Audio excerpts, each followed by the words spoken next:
سلام بچه‌ها، حالتون چطوره؟ امروز میخوام راجع به تعطیلات، مرخصی‌ها و تعداد شیفت توی یک ماه در آلمان براتون توضیح بدم.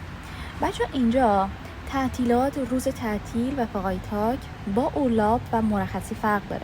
یعنی شما در یک ماه هم روز تعطیل دارین هم مرخصی میتونین داشته باشین و تقریبا میشه گفت که 10 روز در ماه رو شما روز آف دارین، روز تعطیل دارین و 30 روز در سال رو شما اورلاب دارین، مرخصی دارین. میتونین مرخصی بذارین که حالا این مرخصی رو دیگه حالا هر جایی بخواین بذارین، اول هر سال باید تعیین کنین، بگین من مثلا فلان ماه در سال جدید میخوام برم مرخصی.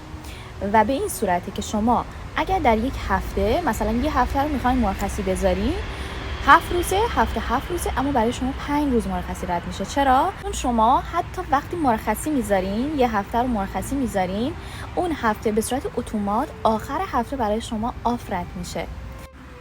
حالا اون روزایی که تعطیل هستین، روزایی که فقایتاک شما هست، اینجوری که در ماه باید یک هفته رو یا 2 هفته رو شما حداقل آخر هفته کار کنین. و حالا اون هفته‌ای که آخر هفته میرین سر کار، شنبه یک شنبه رو میرین سر کار و تعطیل نیستین، وسط هفته تعطیل میشین. خب یه چیز جالب دیگه‌ای که برای من اینجا بود اینه که بچه‌ها شمایی که تازه میاین یا شمایی که 1 سال کار کردین یا 2 سال کار کردین با اون فردی که 30 سال کار کرده، 20 سال سابقه کار داره، هر دو در یک رده هستین و هر دو یه میزان تعطیلات دارین، هر دو یه میزان آف دارین. شما باید آفتون رو برین در ماه و مرخصی هم اگه دوست داشته باشین برین میتونین برین. و خب توی ایران به این صورت بود که ما میگفتن که خب فلانی سابقه کار داره، 15 سال کار کرده، 20 سال کار کرده، باید بیشتر تعطیلات داشت، بیشتر آف بره، مرخصی حق با اونه که اول بره.